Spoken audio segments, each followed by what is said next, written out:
This podcast discusses real criminal cases. The views expressed are opinions based on publicly available information and are not intended to accuse or defame anyone. Listener discretion is advised. In March 2004, 17-year-old Brianna Maitland vanished from her hometown in Montgomery, Vermont after leaving her job at the Black Lantern Inn. The next day, her car was found partially backed into an abandoned house with her belongings inside, but Brianna nowhere to be found. Despite extensive searches and numerous theories, her fate remains unknown, and the eerie state of her abandoned car continue to haunt investigators almost 30 years later. Welcome to The Search. Let's talk about it.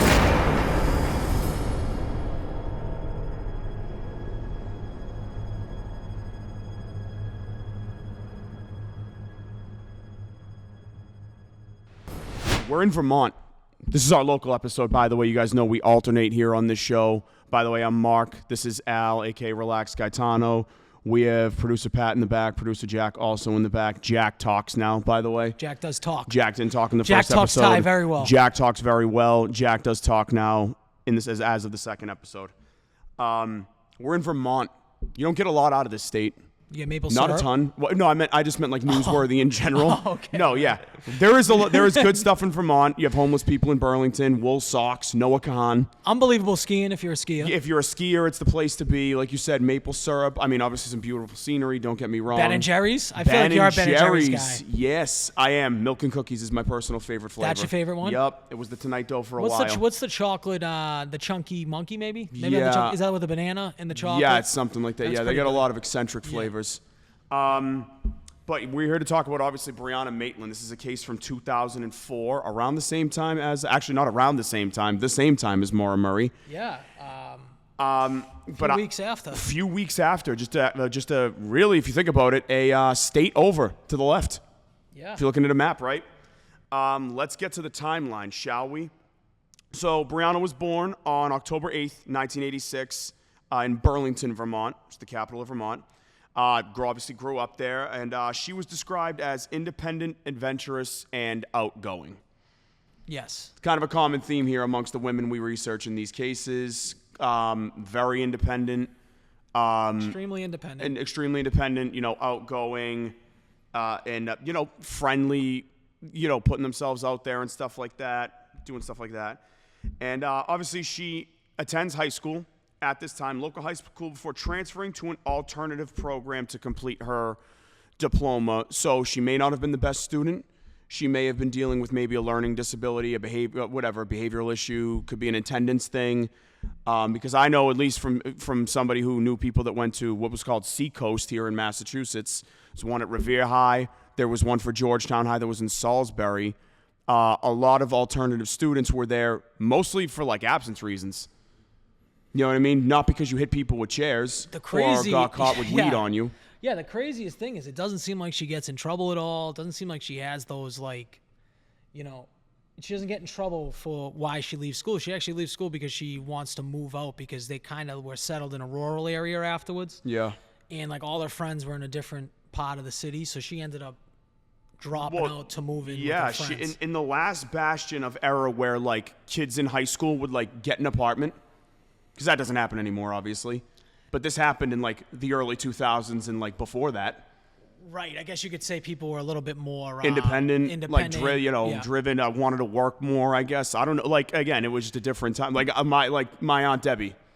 Debbie had her own place at 17. You know what I mean? Right. So this is, right around the time I'm 17. So this girl's, probably...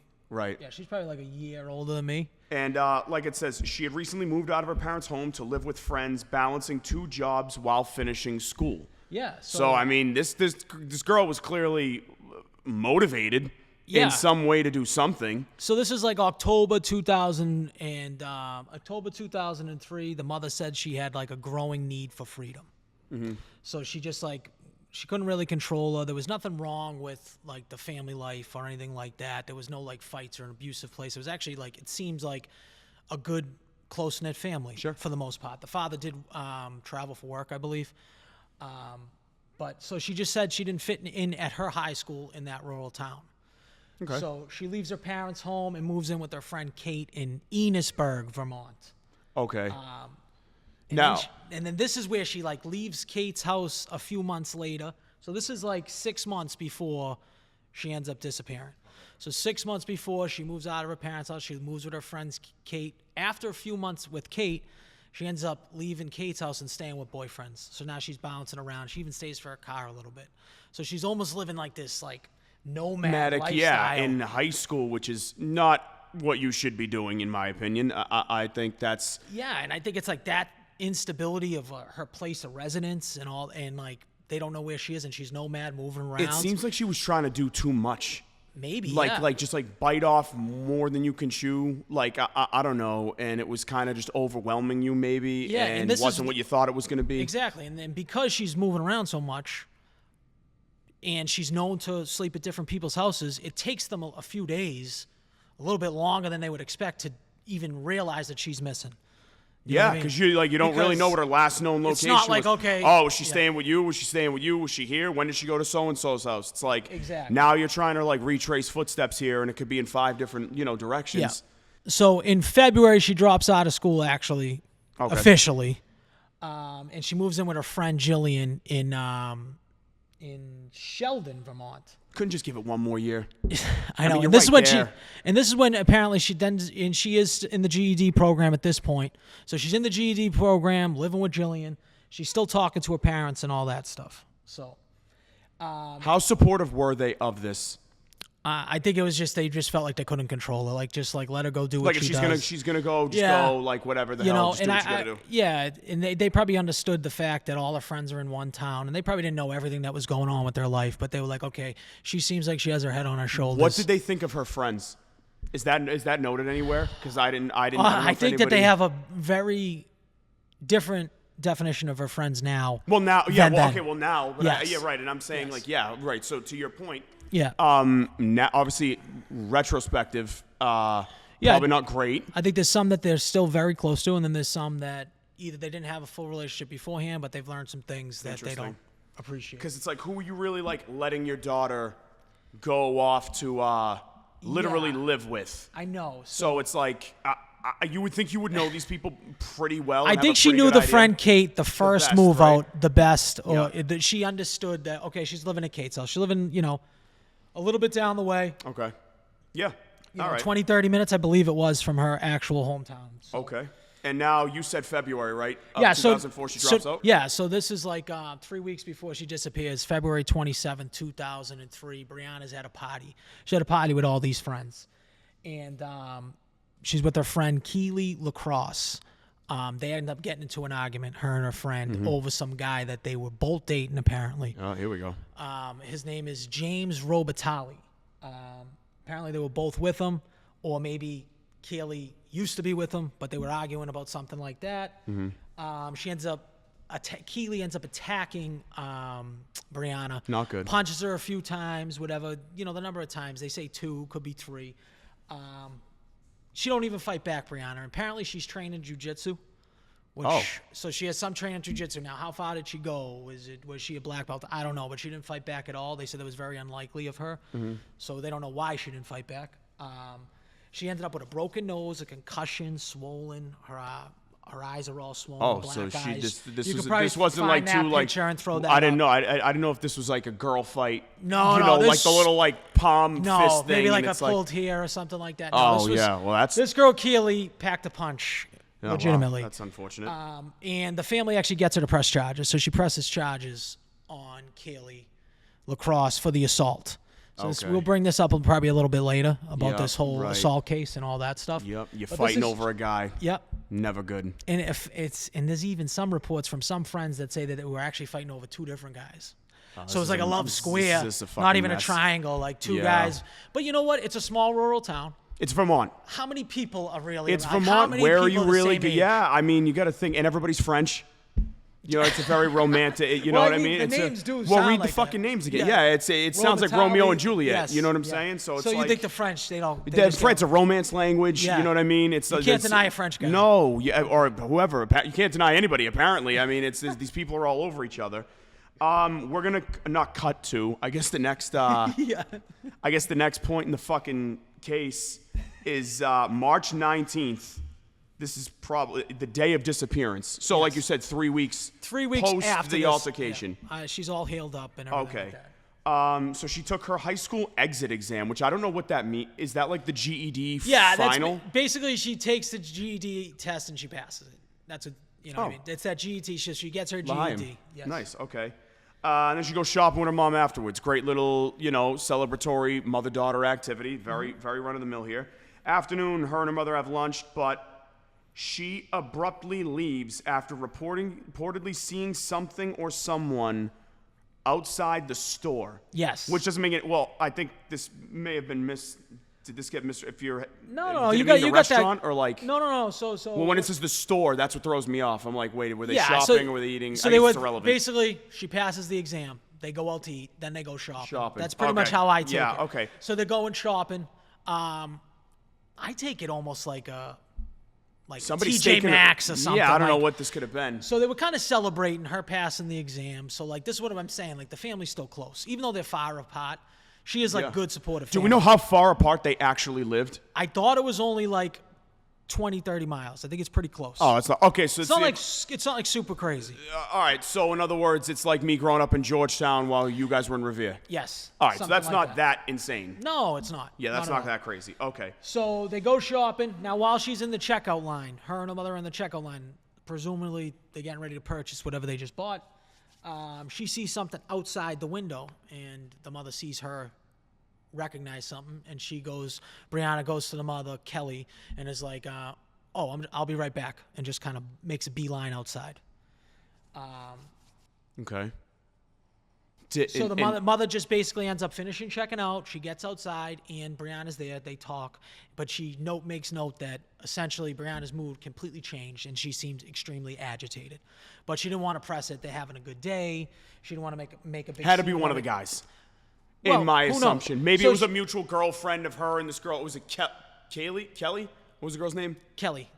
Yeah. Maybe it was a mutual Keely. friend of her. Keely, sorry. Keely, yep. Maybe it was a mutual friend of her and the girlfriend of theirs or So whatever. did she talk to someone? Was she warned about something? You know what I mean? There's a whole bunch of different If you were warned about something, would you be a little more concerned instead of agitated? No, I don't believe that. Matt, here's what I'll say. Let's say, okay, let's do this now. We're gonna do Hold on. hypothetical. How me and you would respond to that is a little bit different than how somebody in maybe rural Vermont might respond, let alone That's a girl. true. Yeah. So, but if someone was like, so let's say someone made a threat like, "Hey, don't go to the movies tonight." They told you this. You're like, "Yeah, fuck you." I'm going to the movies." Right. I just so you bought the could be 6 o'clock ticket. agitated. You Right. know what I Okay. mean? Yeah, that's what I'm saying. So that is a normal response to me. So they end up leaving. They get to Jillian's house. Now remember, she's staying at Jillian's house. So this is like the fourth friend that she's with. So now it's Jillian's. Jillian's the last friend that she's with. They get to her house around 3:30 p.m. She leaves Jillian a note. The note pretty much says, "I'm going to work. I'll be back later." And she worked her shift at the Black Lantern Inn, which was in Montgomery. Yep. Jillian actually sees this note. When she comes home on the 19th, she sees the note, but she's going away for 2 days. So she's not getting back to the 21st. Okay, interesting. Okay. Little weekend trip, maybe. Yes. So she leaves alone at around 11:20 p.m. to drive home. Not a good time to be a front desk person if that's what she did. No, okay. So Murray, front desk person. That is this true. front desk person. That's it's a lonely job, apparently. Do you know that's what I thought the Black Lantern Inn was too? The Black Lantern Inn is like a pub restaurant. Oh. She's a dishwasher there. Oh. Yes. I thought this was like a fucking like an inn, like a hotel. It's like a pub bar restaurant. Oh, okay. That's like that type of thing. All right. Well, Now, I don't know if there is a hotel attached to it. I don't know about that. I don't think there is, but that's what I'm getting from it. She was a dishwasher on the restaurant bar side. Yeah, okay. The co-workers agreed that she did show up to work, so she was at work.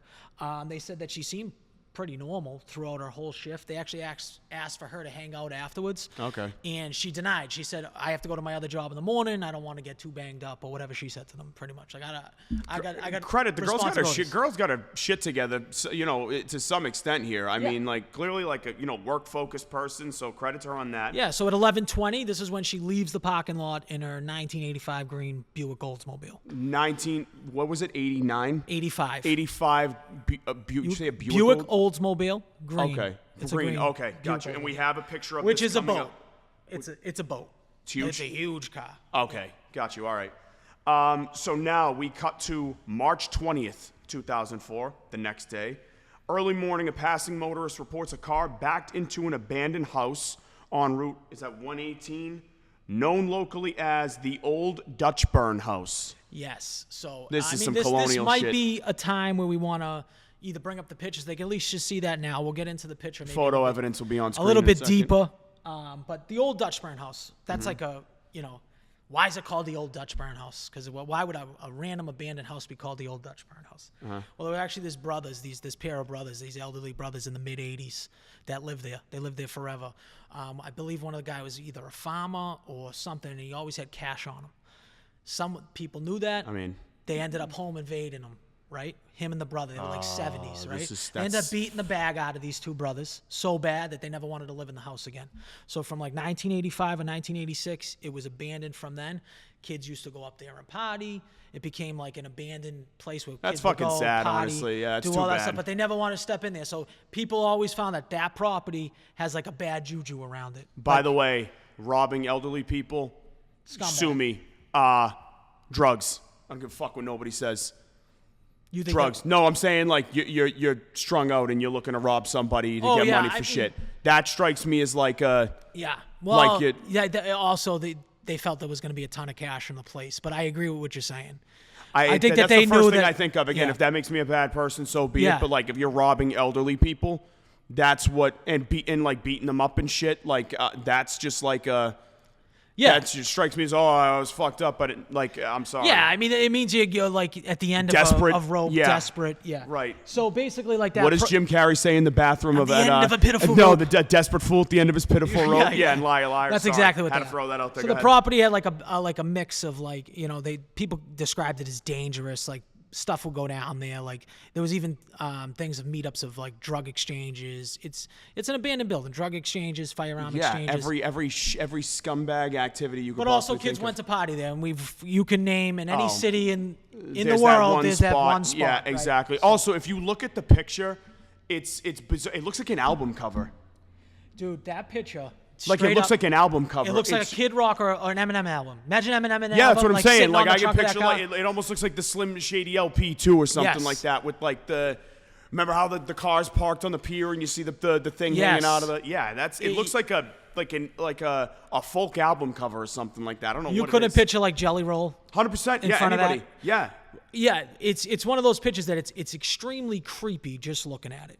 The car's backed into it. There's It's also not fully nothing. through There's the. also nothing around it. Yeah, it's not fully through the thing, but it's clearly like up on there's no stairs. It's up and it knocked down the plywood. But so it's why would you back in?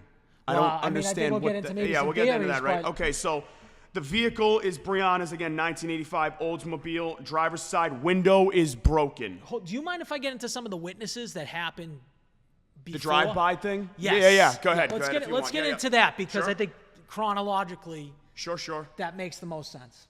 So she leaves Black Lantern Inn 11:20. It's 1.5 miles to this house. Quick, less than 10-minute ride probably. Definitely. right? Somewhere between 11:30 to 12:30, there's a man who sees the vehicle backed up at a weird angle into the house facing the road because it's on the opposite side of the road you'd be traveling on. Yeah. So it's facing with the headlights on. So the headlights are facing this guy. Like I'm trying to envision the car over there. Yes, and the this headlights side are of the facing street. you. Okay, Correct. yep, okay, Headlights are headlights facing facing me. you, right? So that's all of a sudden it's like, Yeah. he saw the doors open. So he saw all the doors open to the car when he's driving. He's like, that's weird. He didn't think much of it. He just thought he couldn't see anyone inside or outside the vehicle. So he saw nobody. But again, you got headlights in your face. It is hard to see, Yeah. behind it, especially in the dark. Now we're 100%. thinking it's going to be pitch black, Vermont. So what was this 12:30 guy at night. doing? He was just driving home. Oh, he's driving home. yeah. Oh, this guy was driving. You said Now we have okay. another witness that backs up pretty much the same story. Sees the car in the same manner around the same time, somewhere between 11:30 and 12:30. Mm-hmm. And the only difference is that he saw a turn signal on. So he saw like a blinker Yeah, on. yeah, okay. Yeah, right. Okay. Yep. Now witness number 3, who's seen the car on the night of it, is James Robitaille, who's the victim's ex-boyfriend, the one that Keely punched Brianna over. Right. This guy. He saw the car around 2:30 to 4:30. He's driving back from a party in Canada, so they must be pretty What? close to. Yes, driving back from a party How Canada. far up in Vermont is this fucking town, by the way? Can we look to see? Do we have a map of where Montgomery, Vermont is? Vermont Producer is? Jack, can you get on that or something? It's got to be close. Yeah, Jack will have that in a second.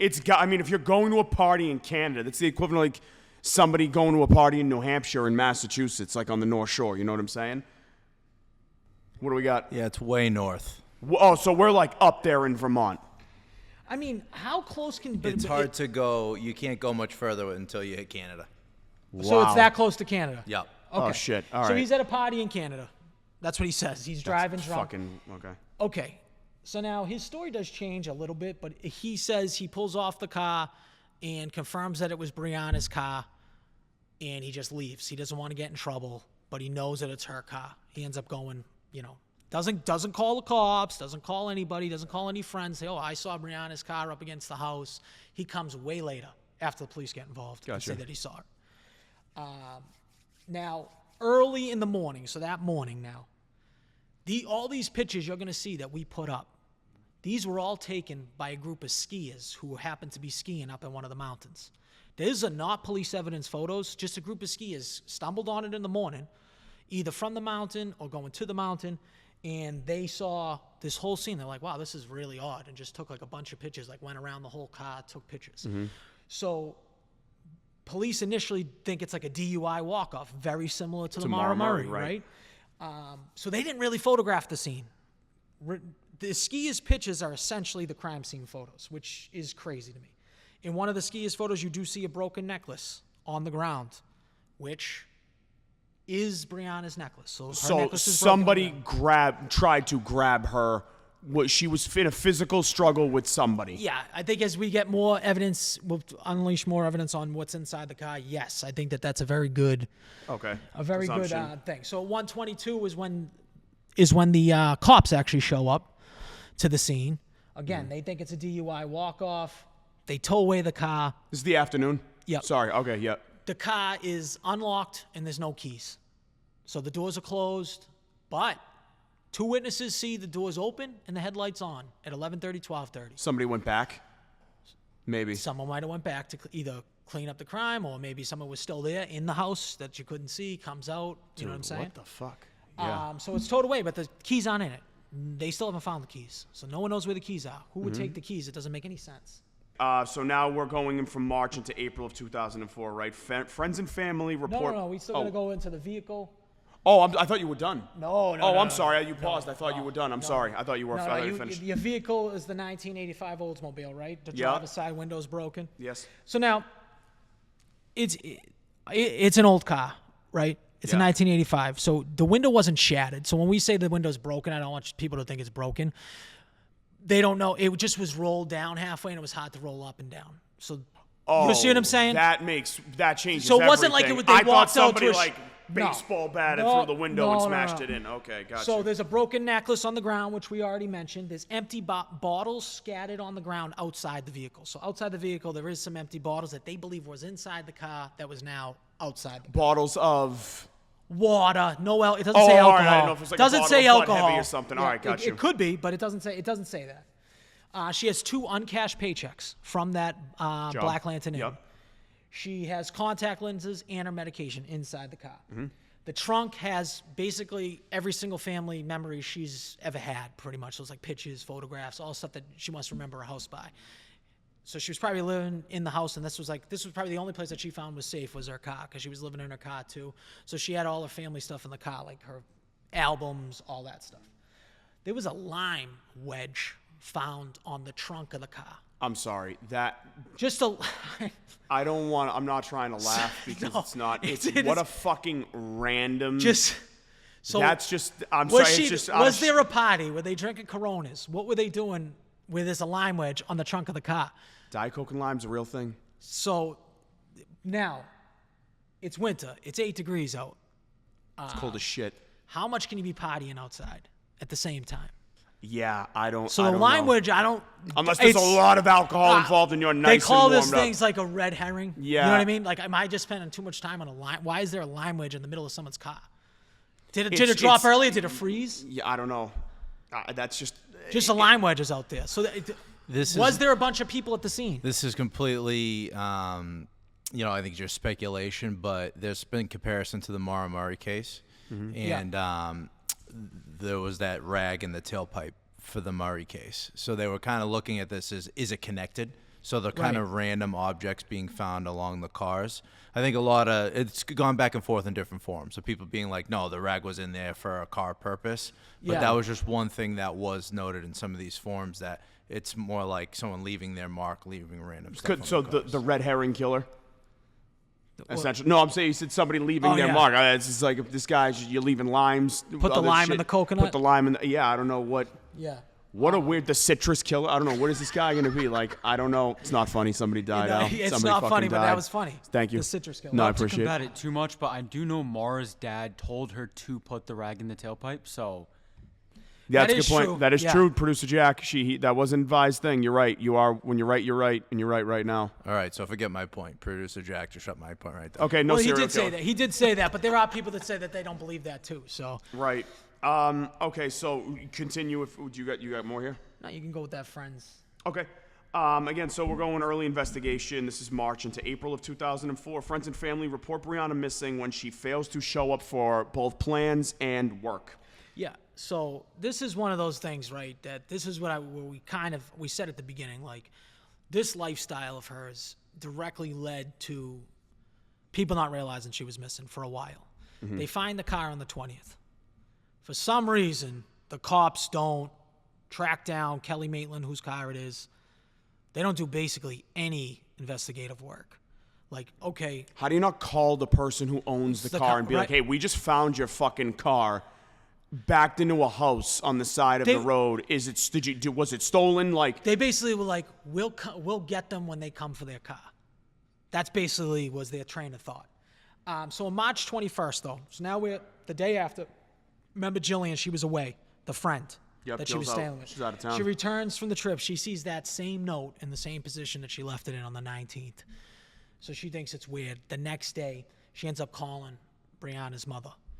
And they call around. Now they start calling people. This was on the 23rd. Yeah, Tuesday, March 23rd. So a couple days later. They start calling around. No one's heard from Brianna. On Thursday, the 25th, so they wait another 2 days, they actually go to the police station. They go to the police station, and they're telling the whole story that she's missing all this stuff. She drives this type of car. And no bells are ringing in anyone's head. The state trooper that happened to be the guy from Super Troopers, who just happened to be the guy that found the car, happened to walk by them and was like, "Oh, a 1985 green Buick Oldsmobile? Yeah, we found that 6 days ago at the old Dutch burn house." So that's how they found out. Only then do they put it together that this girl's missing the car and this car is rented to the house. Yeah, okay. Like, it just seems like 7 days essentially. It took them that long to figure out that, like, when they had the registration, they know who the car's registered to and everything. I just don't know how you don't call the person whose car it is and be like, was your car stolen? How did your car get here? Where are you? It makes me think I could just leave my car anywhere and then just the cops will smash pick it into up. a Toys Yeah, R Us. I don't understand. They even have Toys R Us's anymore? It's 2004, man. Yeah. No, there might be one left. Now, so police search the surrounding area with K9 units and find no trace of her. Which I find weird because even Mara Murray had a scent up to a certain point, right? Right, they did. Not that it was far, but it was something. Yeah. So I don't know how. Okay, so yes, that's true. They don't pick up anything. There's no cadaver dogs or any specific dogs that say that. On March 30th, the cops actually decide, okay, let's search the car, which is insane. Another 5 days before they search the car. So 11 days later, they actually searched the car for evidence. But the tow company had access to it. Even the father had access to the car. Mm-hmm. Nobody had a backup key? There's no spare key anywhere? Well, but the key, there was no keys in the car. I'm aware. No, so like they didn't have the spare key. No, like so the they just mother towed it. I don't know anything about the spare key. Maybe they did, but there's no mention of it. Right. The police don't find anything that they deem suspicious, nothing at all. They give the cars back to the Maitlands. The Maitlands, this is what they do, which was very smart. They go and turn it over to this group that helps with investigating missing persons. They find evidence inside the car of vomit on the passenger side seat and the driver's side seat. They find blood, 3 drops of blood, I believe, about the size of a pinhead. A syringe with a matching missing cap. So they find the syringe, they find the missing cap. They turn this all into police. Okay, what was inside the syringe? No clue. They never got any answers. They can't like swab it. They never got any answers from the police. Like the police. I'm saying you can't swab the inside of the thing. You can't take it off the tip. You would of the think needle, so. Nothing. So this group that had it don't have like the facilities to do the testing. I mean, to be fair, these people already went fucking above and beyond, in my opinion. Yes. I'm talking about the cops can't like. Yeah. I don't know. Swab the thing and test it. Be like, oh, this is heroin. Oh, this is. They found even like flexi cuffs, which is like a zip tie type thing gonna say, in what there. the fuck is that? I know it's like the way I understand it's almost like a zip tie with fibers on it. So there was like some green fibers. Okay. They found like a shit ton of evidence that really wasn't tested, but the syringe and the drug cap, it kind of points to like maybe there was some drugs going on in the car. Yeah. I mean, clearly. Yeah. What's he doing with the syringe? Unless you're a diabetic or something, I have no idea. Yeah, she's not Ozempic wasn't diabetic. around back then. Yeah, trizepatide. Yeah, trizepatide. Shout out. And then rumors circulate about drug activity in the area and a possible connection to known criminal groups. I think you find this a lot in places where there's not a. I mean, you find it in cities too. Don't get me wrong. You find it everywhere. But like, people get bored. It's a sleepy area. People are like, what are we doing? They start wheeling and dealing. Drugs coming in and out of places. We've seen this a million fucking times. And as Pat said, they are close to Canada, so they are close to a border town. You never know. They might be bringing stuff over from yeah. somewhere else. So- They're bringing shit there, whatever. But basically, this kind of points a little bit, or that's related to this, is Brianna's drug use. So friends do say she was an occasional user of crack, cocaine, and like marijuana. You can be an occasional crack user. That was my whole point. I'm not. Again, I'm not. We I don't we think don't you try can. and be funny on this podcast. It's not like a humor podcast. I just didn't know you could be a casual crack smoker. I don't think you consider crack an occasional drug. No, you're like there. Yeah, you're like Yes. yeah, you're like if you're the only person I've ever seen occasionally smoke crack, even in a movie, in a deleted scene. Doug McRae in The Town. Okay. There's a deleted scene where he like hits a crack pipe? something in like he's sitting in like an abandoned train car or something like that in The Town. If you look it up online, you can probably find the scene online. I think it's crack. I don't know. But like if you ask like Daryl Strawberry, did I occasionally smoke crack? No, like you like constantly did I think it. crack's an extremely addictive drug. It's kind of like, do you occasionally do heroin? Heroin. No. I put it there. Personally. I would put it that she probably was using drugs. I think that's a pretty. They've said she's using drugs. It sounds like they all were. I guess if my friend disappeared, I'd probably tell you. I'd probably sweeten it up a little bit. Maybe I would. You put in the word occasional when he's on a bender. You know what I mean? Right. Not saying that she was, but I'm just saying like maybe that's just the If friends. it was us, we'd the be friends like, maybe sugarcoating. yeah. It If it was us, we'd be like he dabbles, yeah. Well, maybe they didn't know. or they didn't know. I Maybe have she was no good idea. at hiding it. But there was a syringe found in the vehicle. She was known by a drug ring. That their house was actually raided. We'll get into that shortly. You say she was known by in other words, like she purchased things from them? Is that like what they meant by that, presumably? Basically, they didn't get into exactly how they know her, but they said they know her. Oh, okay. All right, so you can do the math from there. So did she overdose at this party? Could a group of locals hid the body after she overdosed? This happens in a lot of cases. This is a theory that a lot of people make. Did someone just take a bad batch and die, and then the people panic and just got rid of the And then body? what are people on drugs, what are they prone to being? Paranoid? Yeah. Freaking out a little bit? I don't want to say overreacting, but like, be like, oh my God, we got to fucking do Yeah. something. And even if when in reality, it's like maybe if you just called the cops Yeah. and just said, hey, somebody OD'd here. This is like what Brianna's friends, a couple of her close friends, actually believe happened. Like that's their lead-in thought is that she took something, it was too much for her. She ends up dying, and people just get rid of the body. Okay. I don't know how realistic that is that no one's flipped in that long. Because if that's the case, nobody fucking killed her.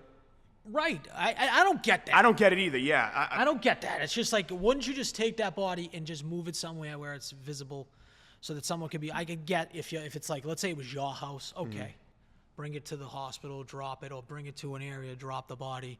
Be like, oh, she just died on the side of the road. Why would you go into like? I mean, you've heard of people doing that in like Yeah. scummy drug addict fucking tendencies Yeah. of like somebody. I remember there was an incident with a kid in Winthrop.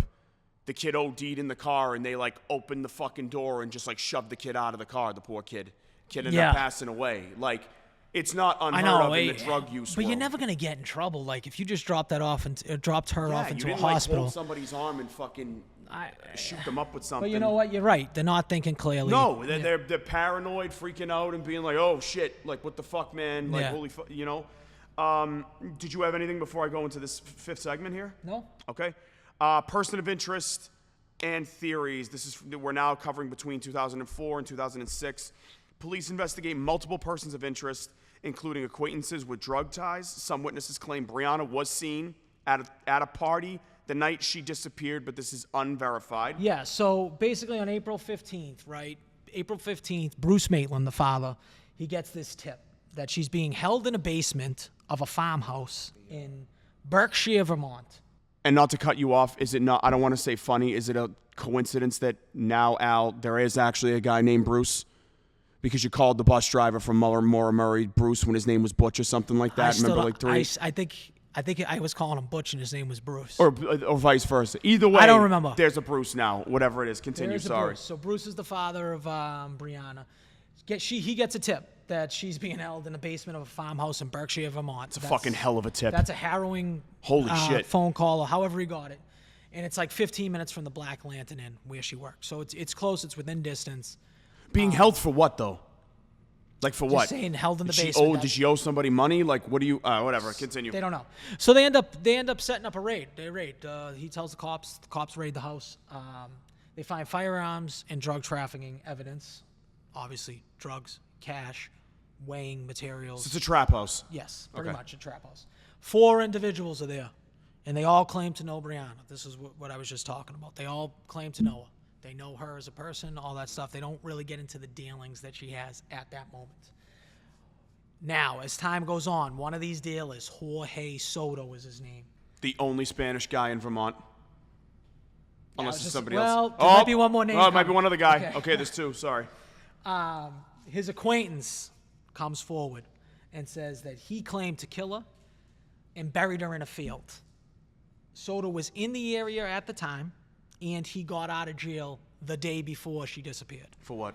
Do we know? It's Doesn't presumably say. like nickel and Doesn't dime say. drug shit. Yeah, it could be. Doesn't say? It could be, yeah. Never mentioned as a suspect by police. Hold on. Was the kid like a minor at the time? Is that why they can't reveal his criminal record or something? Right, yeah. Can we very get simple. Producer Jack? No, we gotta let Producer Jack do his thing. Hold on one second.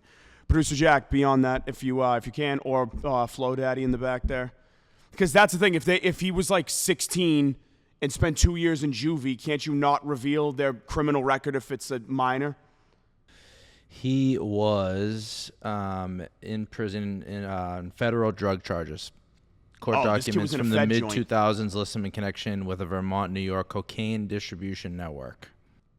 Okay. So this kid was wheeling and dealing. And he was never mentioned by a suspect by the police. But he wasn't in for a violent crime, though. No. I think this is the drugs. I will say this: drugs can turn people into. They got the weapons. Yeah, they could turn people into a 180. Yep. Of themselves. There was the other 2 people that are made note that were inside this house was a man named Nathaniel Jackson and Ramon Ryans. They're implicated in her death stemming from a death that actually Ryans owed Brianna money, is what people are saying. That basically... This is a new one. Yeah, basically they lent her cocaine. She lent them cocaine somehow, and that they didn't pay back, and she went to go collect something like that. That's what they're saying. Okay. They were in the home that was raided in 2004. They supposedly, this is all from tips that came in.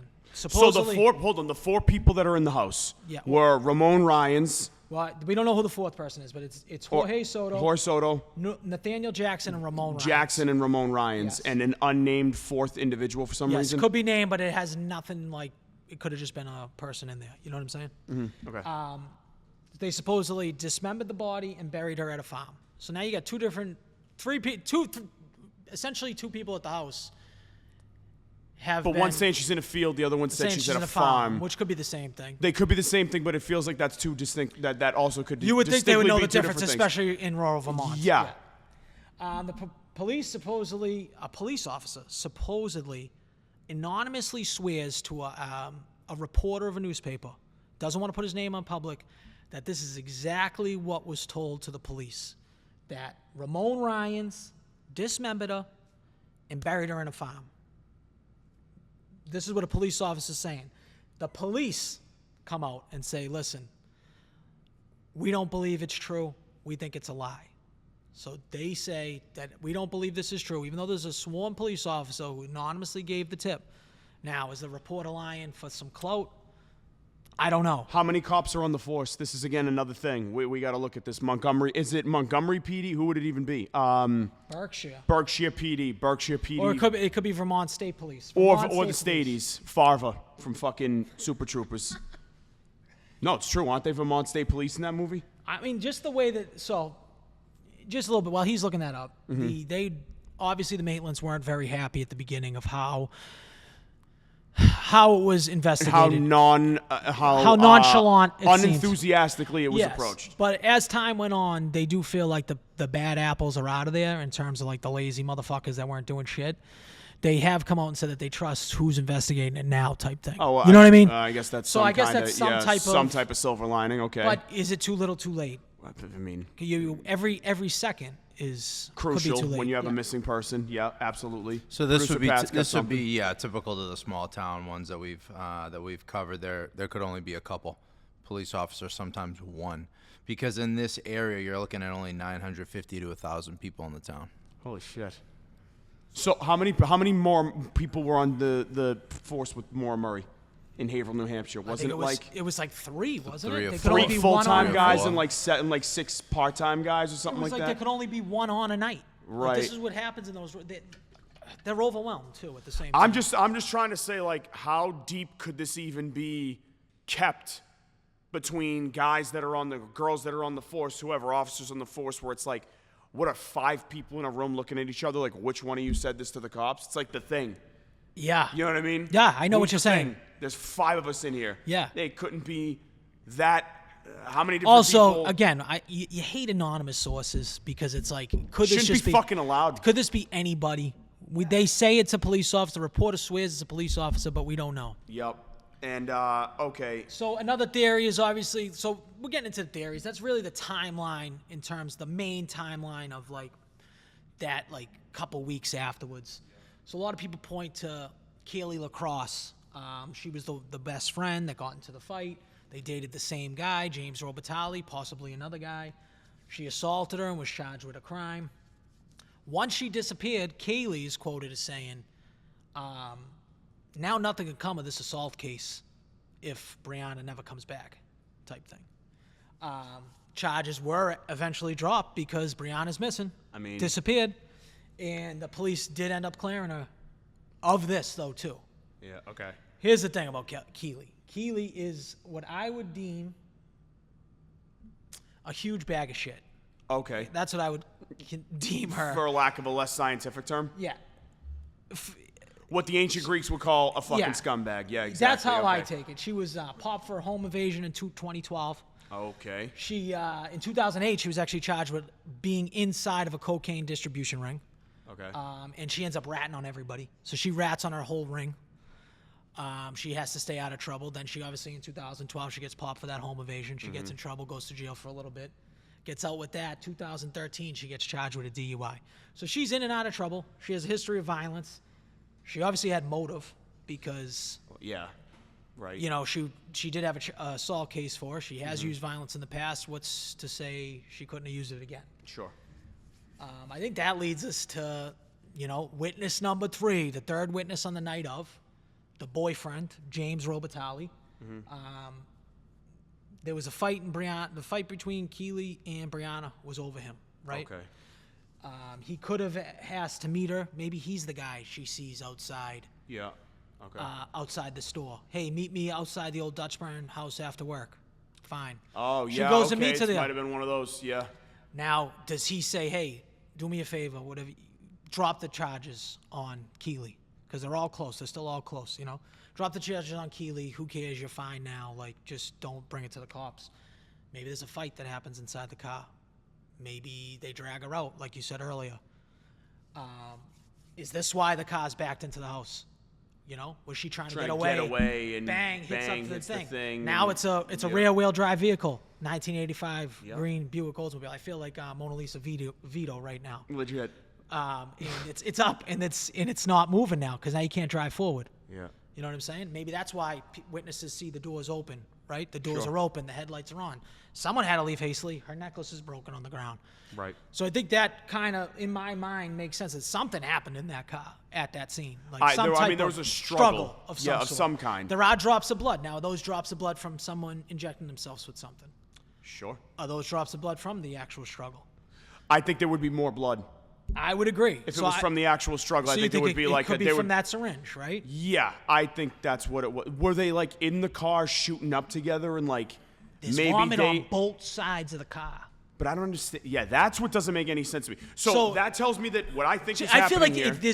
if you could make an argument for there was a drug overdose in the car, and you can make an argument that there was a fucking fight in the car.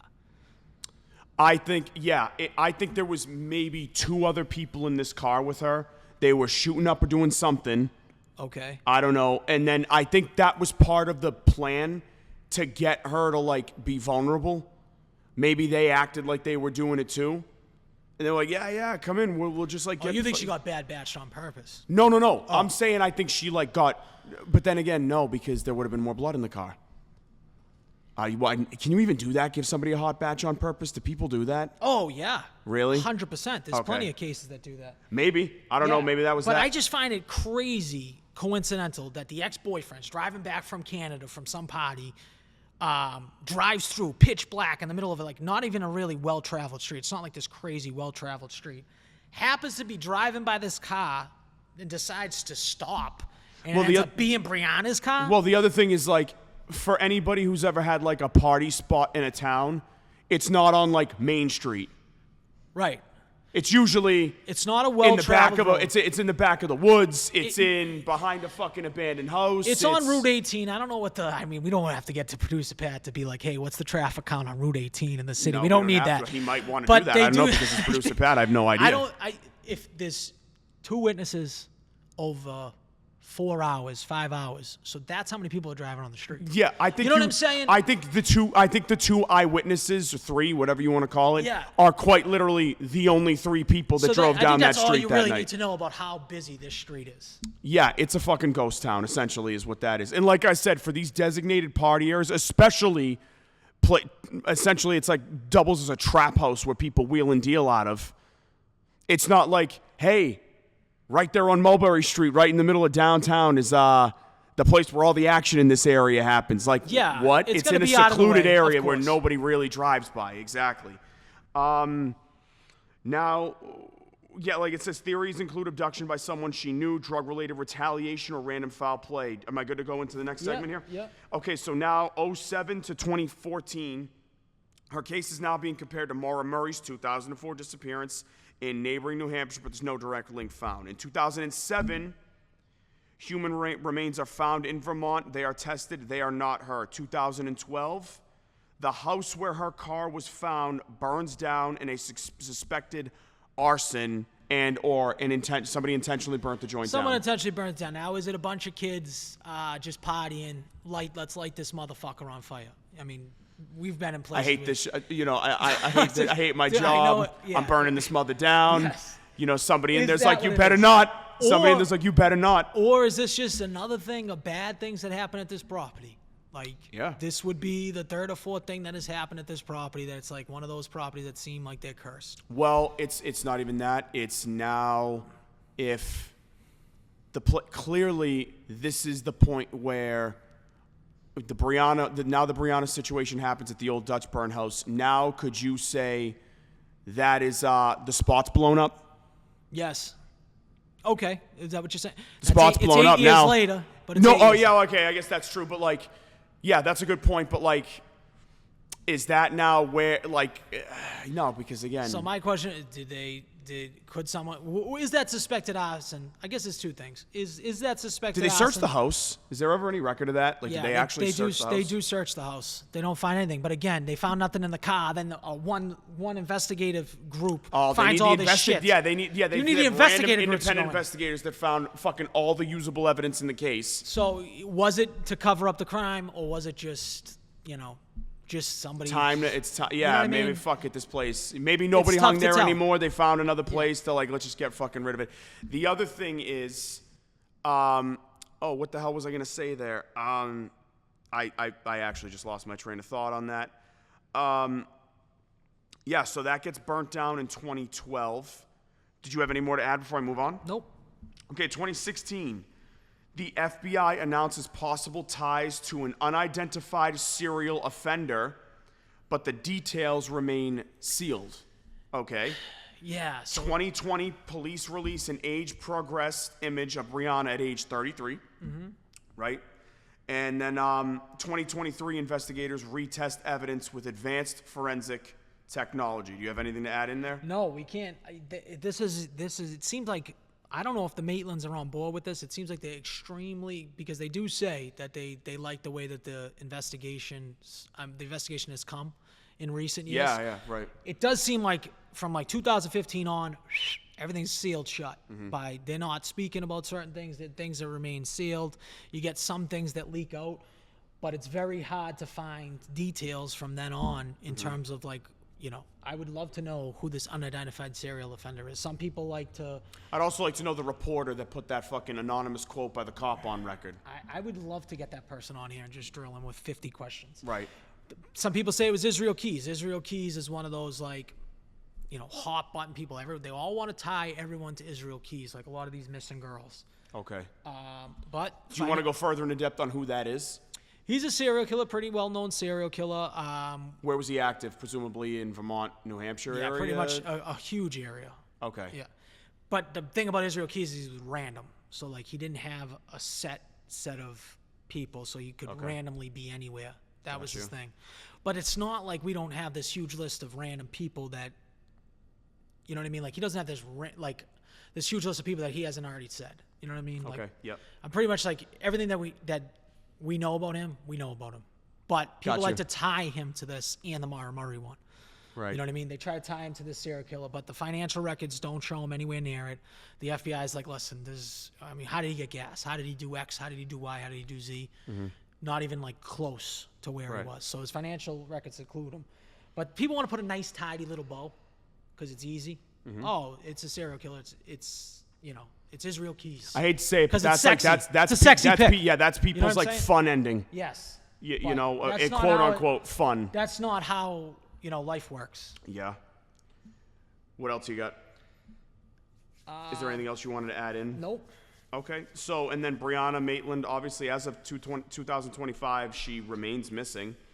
Her case is still considered active, with state and federal authorities continuing to investigate. I would love a where are they now on the people involved. If I don't know if that's. Oh yeah, so if James that's out there. Robitaille, he's dead. He died in a car wreck. The boyfriend, he died in a car wreck in 2019. So, if that's the case, if he did do it, like that's, if we're gonna get into theories, that's what I feel. I feel that he killed her for reasons unknown. I think they're in that car together. So that's your theory. I think that he says he sees the car at that time to cover his tracks. Like, okay, I was at the scene just in case anyone saw him there. Oh, well, I was there. Maybe I had the times wrong. I was drunk. Okay.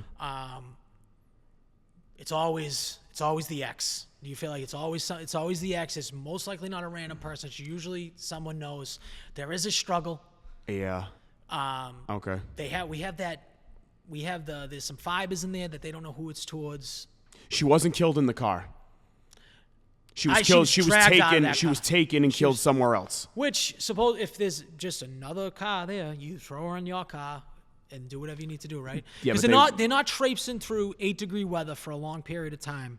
Right. Doesn't matter what's happening because they do search the woods. They do have dogs that go through the woods that are on the back of the property. So they get into a car and they leave. And that would make sense why the dogs don't smell her far, because she's into a truck. The other car that presumably met her there. The only thing with that is like, where's the tire tracks? Oh, Could they have been parked on the street? Maybe. I'm pretty sure it was like snowy. It was cold, hot, frozen Oh, ground. all right. Then, okay, if that's the case, then 8-degree weather. yeah, the ground's like And fucking concrete. like we said, they didn't even search the car for 11 days after. Those tire tracks could have been up and gone. Doesn't even you're matter. right. Okay, good call. Yep, good call. Like I said, I don't think the kid Robitaille did it. I think it was. I don't want to correct you, by the way. I think that's how you say his name. Robitaille. James Robitaille. How about I saying it? Robitaille. That's how I got it down, is Robitaille. Oh, really? Let's see how it's spelled. I don't Someone know. will correct us. Someone for will sure. correct us. Either Someone I'm right or will you're right. correct Who us. gives a fuck? What was I gonna say? I think him and the girl had somebody else kill her. I think they brought her to someone else. Okay, so you think that she goes there? Yes. She pulls in by herself, and someone else is waiting there for them? You No, don't no. think that- I think they're waiting there for. Maybe they're waiting there for her. So Or other. Robitaille? Yeah, I don't. Or unless the guy Robitaille or whatever his name is, the kid James. Sorry, has unless he organized it in some other way where it's like, all right, you guys meet her here because I told her to be there or something, and I'll drive by later and say I found the car just there. I don't know. I think. Do you find any, do you like anything with the drug ring? Like, there is some debt, apparently, between the Ryans guy and her. That's what I'm saying. I'm saying I think they found a mutual connection. You think it could be those yeah, guys? and they were like, all right, so how about we meet in the middle here and you take care of this and we'll all be done with this shit. Like, my only beef with stuff like this is the more people you get involved. Like, if there's multiple people involved, the Right. more chance your secret's out. yeah, 100%. You know what I mean? So, like, someone's going to rat, someone's going to do something, someone's going to snitch to get themselves out of trouble. Mm-hmm. And that's a huge carrot to dangle in an interrogation room, right? I'd You love to know where- how many people knew. There's never going to be a way to know, obviously. Here's the thing. I've listened to a lot of interviews on this, and there's some private investigators, and they're extremely coy. They're like, we know exactly who did it. If someone ever told me who did it, I don't give a fuck about defamation.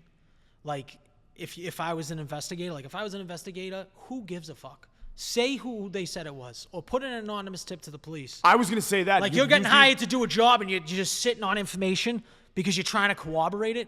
So Just wait, fucking blurt it out. they were hired by who? Family members. So the family knows? Presumably, they would probably know if the that's investigators. fucking If crazy. these investigator guys, I think it's Greg Ockerin. He wrote the book that I put the picture Overack. of in the group chat. Overack? Overack? Yeah, whatever the fuck. Okay. Yeah, whatever. I mean, Yeah, we him. were so bad with names. Yeah. We need a name guy. We Jack, do you need might a have to be the name guy. Yeah.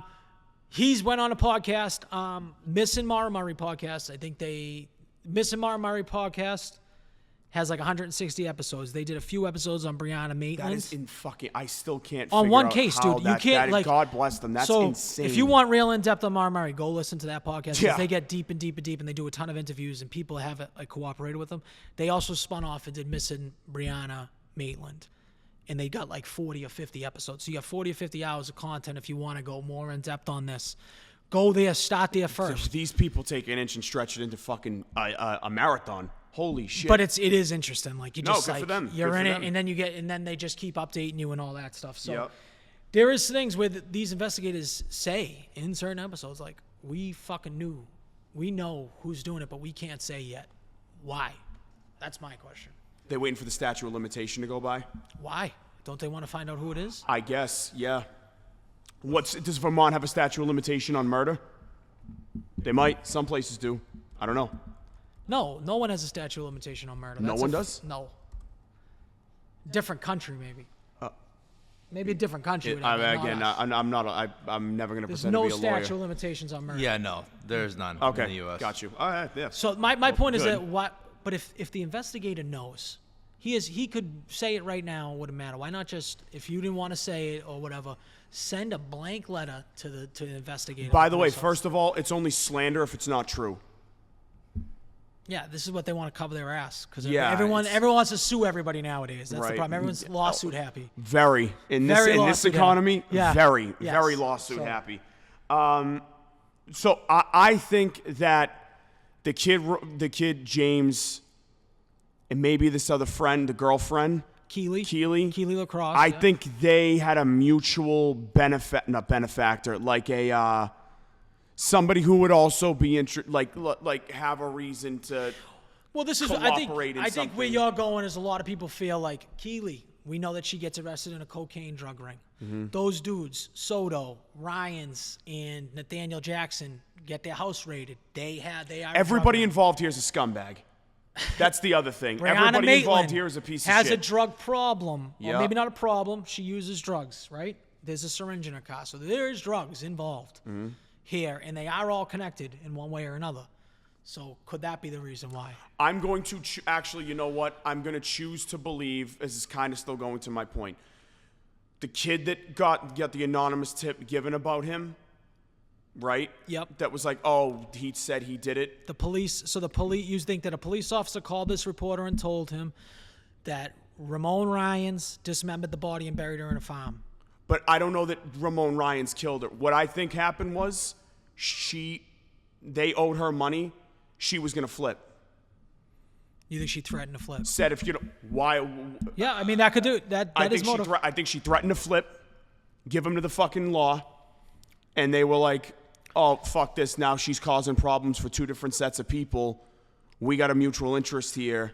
Yeah. Let's figure it. Like, I don't know that, like, I don't know who took her from point A at the old Dutch burn house to point B where she was killed, and then point C where she was whatever the fuck else happened. I know there's where did she go? But if these people owed her money and it had been like a played out amount of time, what does anybody do at that point? I think especially like a girl that's not like it's not fucking Griselda like Pablo Escobar's wife. Yeah. She's just a I think girl. that Brianna, and you could say this, I mean, we're not trying to victim blame, but I think Brianna made a lot of bad decisions or maybe dangerous decisions, let's say. Yeah, I mean, yeah. You You're don't have to clearly say hanging bad with a because crew of people. We're not that trying are to judge, fucking- but I mean, like, No. you're hanging out with some people. You got friends that are bashing your face in. You are dabbling with drugs.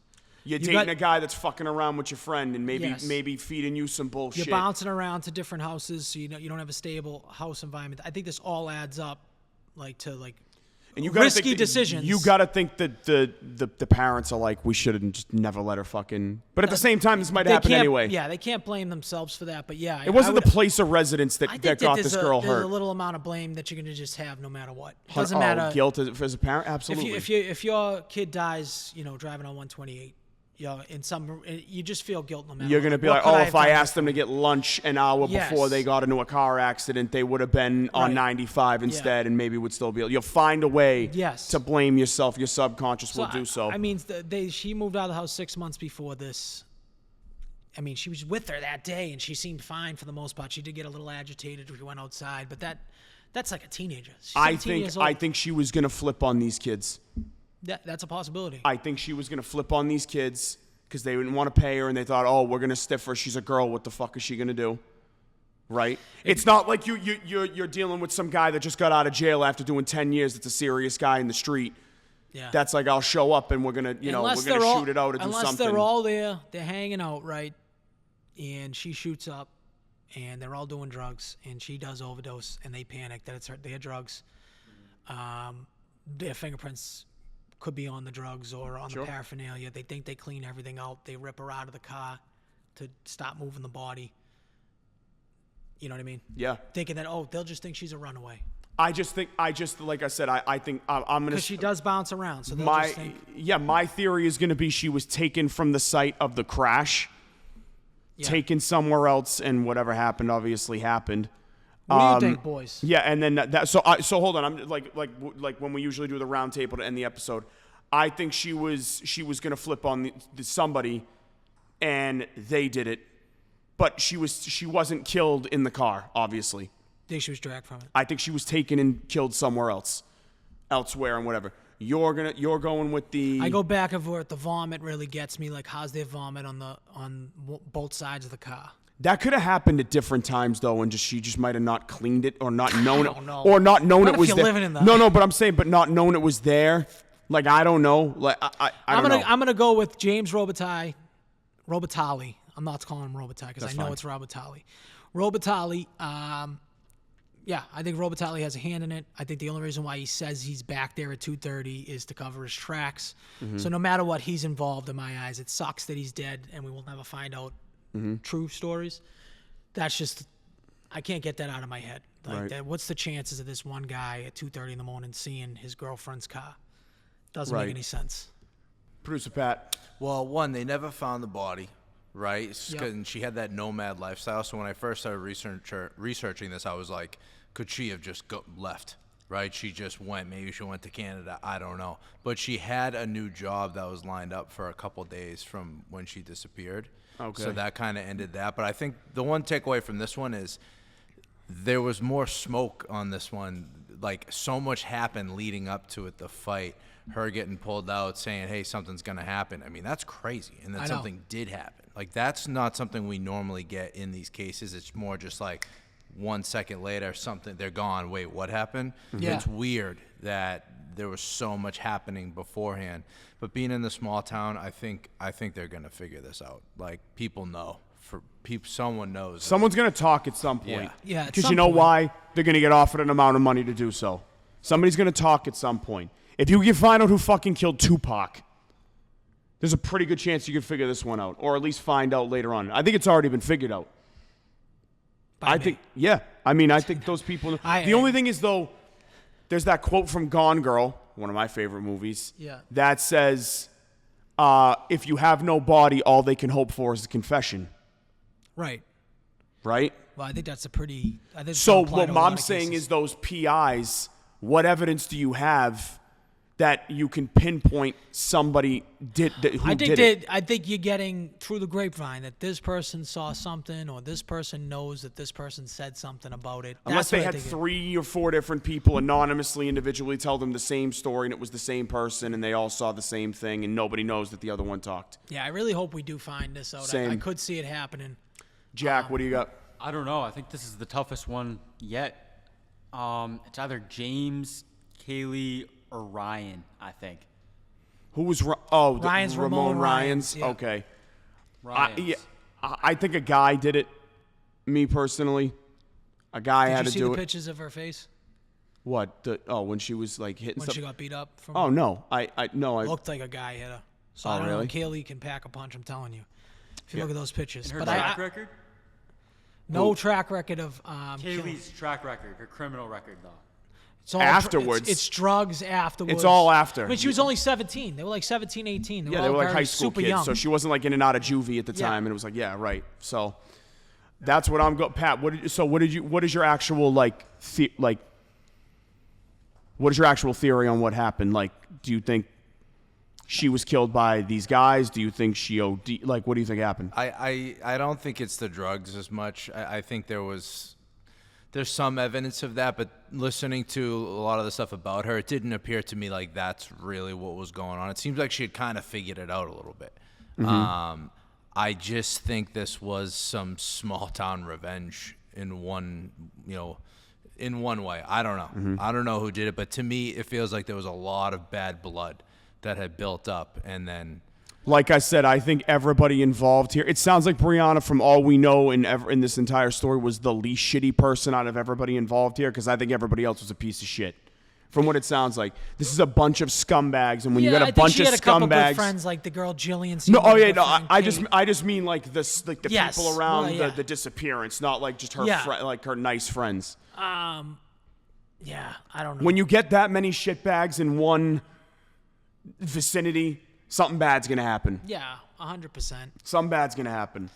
You know what I mean? I just think it's just her lifestyle was leading to like it was either gonna lead to like she was gonna overdose or something bad. She was gonna be either in jail. That type of lifestyle, you usually in jail, you die as like Yeah, someone that's something- using yeah, hard drugs, which it seemed like that's what she was doing. Right. I agree. And that's, I mean, honestly, I think it sucks because it seemed like she did, she was trying to work hard. If you're working 2 jobs, I do think that she was probably trying to do the right thing. And I think we can obviously take off the table runaway. She definitely She didn't run away. I agree with that. 2 uncashed paychecks, medicine, contact lenses in the car. Doesn't make any sense. Why would she leave the only mode of transportation? You know who works hard too? Not to put dirt on her name or anything. Drug addicts. When they need to get shit, Yeah. they will. They're oddly The only effective. thing I'll say about her is you don't see any like real, true, scummy behavior that you'd see. That's what I'm saying. I think She she was wasn't just a nice. I stealing think she was anything. just a nice girl with a problem, hanging out with the wrong people. Usually you'll see like petty thefts Yeah, or yeah. something to pay for a habit. This girl was just working hard. So maybe she did occasionally use crack. Maybe, yeah. Maybe that is an actual thing. That maybe we're just And naive like I we said, don't here's know. the other thing is like maybe if something didn't happen to her and she kept getting old, obviously grew older into her adult life and shit, maybe that would have got worse. Yeah, true. You know, Yeah. maybe you dabble as a younger person, kid, whatever, Maybe not fully addicted or and, anything like that. Yeah. then you know you start to use it more and this, that, and the other thing. And like I said, it sounds to me like she was like a nice girl that just hung with the wrong people and had a problem. Yeah. You know, that's what I think. I don't think she was like this piece of shit that. No, just- she definitely doesn't seem like that. No, she doesn't Yeah. seem like that at all. So it's just a sad story that hopefully has an ending soon. And with that being said, I'm Mark Lewis. This is Al. Producer Pat's back there. Producer Jack is also back there. And that's Brianna Maitland. And we will see you on the next episode of The Search.